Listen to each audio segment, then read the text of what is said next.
भर सावन रहे पर तू तोरा बेउर जेल जहाँ रहबो ओहे से बनैबो जतारा चला बस कर बहु बम यात्रा के छोड़ी चला बस कर बहु बम यात्रा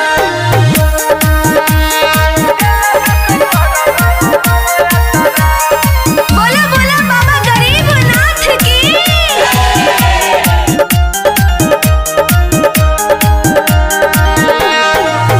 में भर भर के गांजा झूठो बोलो हो कि तू राजा रे हे गे आगे गांजा भंग हो कोई के बाबा के बूटी पिए में अब बड़ी मजा गे हम नहीं छोरा रे निक करही बोले बाबा के बतिया के पिक करही हमारा त बाबा बहक वसरा चला बस कर बहु बम यात्रा के छोड़ी चला बस कर बहु बम यात्रा